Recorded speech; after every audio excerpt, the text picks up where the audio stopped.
Good morning, lovelies. I forgot the earbuds, but so I will speak a little louder so that the volume is good. I hope I remember to do that because I forget. Well, it's Mama G gear and Mama G here. Hi, Yarny peeps, non-Yarny peepers, and welcome back, any OGs, and hello to any newbies. That's kind of cute. And it's another Yarnolicious day, okay? Because that's all I've been doing the last couple days, really, is yarning. And it's a lot of yarnoliciousness. So I'm putting yarnolicious and yarnoliciousness in our new Webster dictionary. Just saying. So, Bella, put that in your dictionary. Bella! Okay, so why am I here today? I wanted to share something. I hope that you had seen the video of Oscar playing with the two knitted toys that Aaron from Crafting Kitty sent. He was thumping on it with his one leg and his one back leg and playing. He played with it for quite a while. I did squirt a little spray of the catnip, but he usually is not that taken in by the catnip. The other two cats are real crazy with it, but he's not really so much. But I saw him doing it, and I said, grab my camera because I've really been wanting to show you how he's been doing and whatnot. And then when he started playing with those toys, I was like, oh, this, for if it was just for Erin, I wanted her to see that. Anyway, but what he did do, which I thought was really super interesting. Well, not really. I didn't think about it prior to this of seeing him. Is he was laying on that, we had that crib mattress that has a platform that the man built, and it's by the window with that really disgusting curtain that's all chewed up. And if that offends anyone, just don't come to my house, because if that offends you, the whole house will offend you, to be deadly honest. So he was laying there, but he was laying on his leg side, the leg that's still there side. So his gone leg was up and exposed, and all of a sudden I saw him tilting his head, and of course that area is all shaved, and then I saw those muscles moving, and he was like moving his head. I'm like, son of a gun. He was trying to scratch his head and ear, and he can't because there's no leg there, but he was going through the motions as if he was actually doing it. So it was that phantom feeling. I forgot about the phantom feeling. A friend of mine had lost both of his legs, actually, in a horrific situation. It wasn't even an accident. It was I don't want to talk about it. But and he used to say to me that his toes itched and he still felt his legs. So okay, so Oscar's having phantom feelings with this leg. And of course, I watched him do this, and I was like, that's got to be horrible. And got up and rigorously, I don't know, is that a word? Is that the right word? Rigorously? But I went and scratched the side of his head, and I scratched his ear, and he was loving it and all that. So I've got to be mindful of the fact that he can't tend to that side of his head if he needs to. So I just wanted to share that with you because it didn't even cross my mind about the phantom feeling of a limb being gone, and your brain still registers that it's there. So, but that was interesting. But he's been doing, as you've seen, doing phenomenally well. I mean, he's jumping up on cabinets. We've like I said, if you've been here before, you know my cats in my kitchen. I have almost like a kind of a U-shapey type countertop, and there's one section off to the side next to where I put the garbage on top of the little garbage thing on top of the cabinet, also because of the Dr. Duncan Portenstein. He eats out of the garbages and will eat the cat's food. So garbage cans are always emptied when we leave the house, and those are up on the counter, and we take it out of the kitchen as frequently as possible. Anyway, so I did push back anything. So there's nothing on any of the counters close to the edge, because if he goes to jump up like he used to and there's something there, it would be he could fall, and I don't want that to happen. But we did also set up a chair and my top of the sewing machine, which is really just a flat top that I had flowers on or something, and I had something else on the chair just as decoration, and took all that down so he can actually get up onto the chair, then onto the antique sewing machine, and then onto the area where there's food. So he's been doing that. And we also have a gate that blocks the kitchen from the dining room, living room, front room for the DOG. And he could spell too, to be honest with you. He could spell and he knows sign language. And that, I'm talking about Dr. Duncan Porkenstein, not Oscar de Wilde. So we opened that, and I had been leaving that gate open as well, because that's how Oscar can get through the dining room, up under the chair, so forth, to get to the food dish on the counter. But I do also feed him up here. I'm on the second floor, and I do have food here, and I look over like you know where it's at. Feed him up here, and I'm babbling on, and it's almost 6 minutes. I'm sorry, but I apologize for like shoving Oscar and his life story down your throat. But to me, this is traumatic for him, and hence sort of traumatic for me. And it's my first experience with a animal or a pet that has been in my possession or in my life that has lost a limb. I mean, I've had cats that I've fostered that I've had to take them to get their an eye removed, and I had a couple that had lost their eyes. One I had already had the operation. One I was fostering. It was just a stray, actually. It wasn't through any agency. That someone said, oh, this eye is, I have these kittens, and this one kitten's eye is real bad. And I'm like, well, that's not uncommon for stray cats, that when you get litters of kittens, that they have very goopy eyes and things like that. So I was giving her like the remedies that I've often done with strays, is like tea bag, green tea. There's antioxidants, I think, and antibacterial agents in those. So if you do ever find stray cats that have the goopy eyes, you could just steep a tea bag, and of course make the water cool down, and use that as like almost just to rinse their eyes out. And that'll help clean their eyes and also help their eyes. It's just a homeopathic way of doing it, and a lot cheaper than getting the ointment from the vet, because then you have a vet visit, yada, yada. And a lot of these strays, especially around here, a lot of the people, we're not rolling in the dough around here. So a vet bill is something that is unobtainable for some people, especially if it's not your cat and just a cat you found on the street, or a kitten. But back to this particular kitten, they kept telling me this. They kept coming into my work and saying, I don't know, the cat's eye, it's all this. And I'm like, ah. And at that point, I had other fosters that I was caring for at the time. I think I had like 5, and maybe I had the mother. I don't even remember. But I knew that at that point, when they were talking to me about it, I really didn't have the ability to take on another cat, especially if it had an issue. And I really didn't think that it was as bad. I figured they may not have known that most cats do get goopy eye. All right. Long story long, as the way I tend to do them. I apologize. I said, well, just bring the kitten in. Let me see. So that day or the next day, they brought this kitten in. And I think we've mentioned, I know this part of the end of this story, I won't even bring it up here, but we did mention it in another video, and it was pretty crazy. But yeah, they brought the kitten in. Cutest little tiny thing.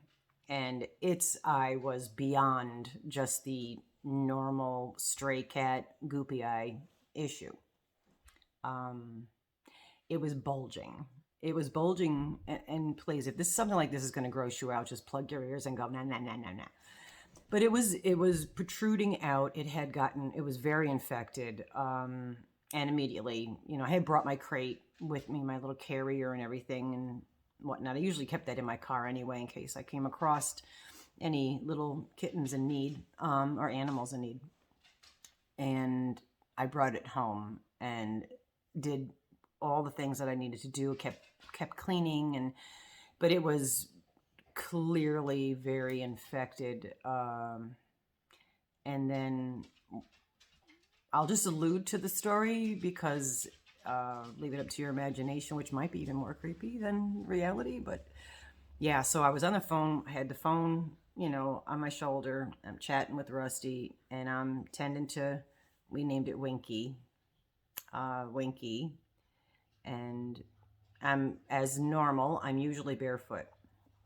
And as I was tending to that area,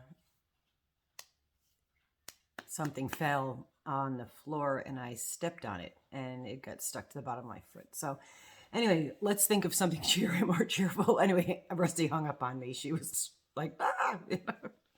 And it wasn't as gross as your imagination. Your imagination is way much more gross than the actuality of what happens. But all right, so enough of that. I mean, again, you want to talk animals, I could talk about animals and listen to about animals and whatnot all day long. So I did do a couple other videos yesterday, and I deleted them. I was like, sometimes I get on here and not sometimes, always I get on here and I ramble, but those were just ramblings of a mad woman. Anyway, what I was working on, oh, and look at in my bag. No wonder no one's playing with it, because it was in my yarn bag. This is the cutest darn. This is one of the little, the ball is downstairs that Aaron sent. But this is just a little kitten that, the little mouse, cat toy, let's get our words in order here, woman, that Aaron had made and sent, and Oscar was playing with this. So I'm going to toss this on the bed, because that's where Oscar is, lying on the bed. So I was making that cape. And I believe in the last video, I said I'm too far going along on this to frog it out, because I cut all the ends, tied all the ends in, and I was doing like 2 rows of the colors that I had. So I continued to do it that night after the video. And I'm looking at it, and I'm looking at the yarn, and I went into my yarn room. I thought maybe I could start adding another color into it, but I was too far into it to be able to add another color without it actually screaming, oh my God, she didn't have enough yarn, so she added another color. That it wasn't going to work. So I was like, man, you know what? Got to do it. And I frogged. I'm looking down here just to show you. I frogged, and I frogged, and I frogged. I frogged it all the way to the end. And you see the size of this ball? There was 4 of these that I wound up and frogged and started over. So I started over. Let's get the nice side here if I can. Okay. So I frogged all the way up. This was a lot farther of just that pink, but I added black, or I had black in there, but I added black up on this top part. And then I had 2 more yarns of, one's almost a 3-weight, and then I added more different colors. More different? I don't know, is that proper English? I don't know. Then I started with the bobble, and now I'm working on to this would be the double crochet cluster, back post only, front post only, and I'm to that point, and it still is super, super huge. So this item that I'm making for someone, and that someone does watch this, and I just want you to know that someone who's watching this, that this item is going to take me longer to make than if I were to make a full-size blanket. Just saying. And I haven't even attempted to figure out the hood, but I'll go back to that. Like, again, that was Crystal Bago Day's pattern for a hooded cape, I believe. And she did it like 2 years ago, but it's still out there, as usual. So what else have I been not working on, I should say, is I had started that other witchy hat. So I've got my yarn in here, and I was running low on the blue, and this is just flat, so this will mold out to whatever. And I have the yarn that I'm using inside the hat, so that's why it's bulging out. But I started this hat, and I was like, oh, I'm not going to have maybe enough of the blue and black to do the whole rim, so I frogged it again and again, and went back and added silver instead of the blue. And there's a little, that must be the tie. I'll pull it through the other side. And then now I'm gonna, as you see, I'm starting to do the increases so that I can start with the rim. And I got to figure out, oh gosh, the one that D from D's Creative Hand Crochet came out so awesome, and that I'd like to work on. But working on that one, I did sell one of the other hats that I had made. So I was like, these are really cute, you know, and we wear them all year round, but they're kind of cute. Something else I was working on, and I don't know, I'm not super thrilled. This looks really cheesy because I didn't tie anything in, but I'm crocheting. What I was trying to do is crochet a cat hat. And once I get it done, I'll stitch down here so that'll bend. How do I do this with it? You know, it'll bend and be more like little kitty cat ears. And I was trying to crochet on the outside, this little fur stuff to kind of look like fur inside. I don't know. I kind of abandoned it. And I also realized that I made this part too small for the head. So I'm going to have to frog it again, ribbit, and do that. So I kind of got sick with that. The only other two things that I've, excuse my huge face, in your face, woman. And the other things that I was working on, that I started working on and then quickly abandoned, is this also is Bago Day. Oh, I got it tied together. Okay, this is also Bago Day. And it is the waffle stitch. And I'm using my mandala tweed stripes. Yeah, the waffle stitch, and I was working on it, very excited. Almost have 2 panels, got a little more to go on this panel. And this was going to be a sweater. I think she did this waffle stitch, and again, I'm speaking of Crystal, Bago Day. I think she did the waffle stitch in a t-shirt. I prefer to do it in a long sleeve because, you know, around here we don't really wear crochet much. There's another gnat. Like, what is going on? Oh, no, it wasn't. It was just fluff from here. I lie. But I do have gnats here. Where do they come from? I don't know. As soon as I sit down and start eating a salad, the gnats are here. But anyway, this waffle stitch, I will at some point, hopefully, make a sweater. But what happened with this one that made me lose interest is as I was going, everything looked like it was wide enough. And now that I'm looking at it, it looks like it's going to be small, so it's probably only going to fit me or maybe even not me. So once I hit a stumbling block on something, I get frustrated and I put it aside. So they've been sitting aside. All right, what else do I want to say? Anything else? Where am I? 20 minutes? Oh, 18 minutes. I'm so obsessed with the time. But those are what I've been working on. And I'm glad there's other things, but those are the big items that are literally in project bags alongside my bed, so I could switch up. And by working on the cape, my fingers are really hurting. And also I had to roll and frog all of that yarn, so that kind of hurt this hand. And as many of us have, arthritis, fibromyalgia, all that kind of stuff, because we're older people. And if you were a crafter most of your life, you know, it's like carpal tunnel, you know, I mean, you do get those kinds of things happen. Alrighty, so if you're still here, let's throw this in here. I haven't done this in a while, and even though I've been mailing out boxes like crazy, I have not had a giveaway in a while. So what I did, it's nothing super big, but just a thank you to y'all for being so kind and generous. I've got a purple bag. I will make this squeeze in. Sorry for the bark fest. Hey, shh. God, if a leaf blows by, they bark. Which now there's a lot of leaves blowing by here. We're almost, our ground is covered in leaves. There's still leaves, but a lot of them have already, there's some trees that are bare. All right, so what do I have? This is the best part of the gift. It's cupcake. I'm sure this is discontinued. Because I've had this for, I bought huge boxes of this years ago when I just started to crochet.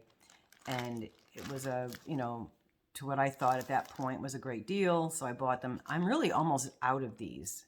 And I had 3 huge boxes of 3 different colorways. But that's this colorway. I kept everything in the plastic. Let's see, can I get, there you go. I keep everything in the plastic. And like Aaron and Brian say, and I think this is great to mention, even if you guys already know, I do have animals. I have cats, I have dogs. I don't necessarily clean my floor very often. And so if you're allergic to animals, you know, don't take stuff from me. Even though this isn't a bag, if you have an allergy to cats or dogs, probably not a smart thing, because we are beyond pet friendly. So anyway, there's 3 of these. It's a 3 weight. I love working with this yarn. I really do. It just works up so beautifully. There's 590 yards or 540 meters in each cake. So it's 5, 10, 15, 16, 17. Yeah, I think it's over 1,700 yards. That's a lot. So you could do some damage with that. And then, just to throw in there to have something, I'm going to throw, I have a few of these that I don't need them all, is the Lion Brand's Santa Sack. And I figure it's that time of year. You can fill it up with all the grandkids' toys. So we'll throw that in there. There's also a, you know, little notion pouch. And I do make, I don't sell them because other people make things to sell and I don't want to step in any toes, but I do have this. Let's get it over there so you could see. This is wooden buttons. And I just glue the wooden buttons, not wooden buttons, onto the threader. And like Dee and other people, they'll do it on the skinny side. I kind of put it in the middle because, how do I do this? I put it in the middle because if you do need to do thread, you have that as well as the fat side. So you still can use both sides. So that's the little buttons. So that's in there. And being that it's October, I threw orange things in there and whatever. So no big ins on that one, but it's something. So if you want to throw the word cupcake, because that's what these are. These are cupcakes. And throw the word cupcake in here. So if you're still here, you know, and inconspicuously throw the word cupcake in your comment. And I'll probably throw some more stuff in there. That's what I grabbed before I came to sit down here. So anyway, that's it. We're 23 minutes. Why am I so upset? I got to stop. I'm in the process of trying to stop being obsessive with the time. It makes me more. It's like telling you don't think of a white elephant or something. Immediately you're going to think that. No, I don't know. White elephant. I guess there are white elephants. I don't know. But anyway, love you guys. Have a Yarnolicious day. And enjoy this fall weather if you are in that area where you have fall weather. I've also decided I'm going to re-dye my bangs to a more orange because they're starting to get that gross yellow color and they're not washing out as much as I would like. And probably need to do another row in here. This all washed out. Purple stayed pretty good, but I'll do that middle row again. I don't know. I'll have Rusty do it because I'm going to have to be precise about where it's at. Okay, babbling's over, and thank you again for all your kind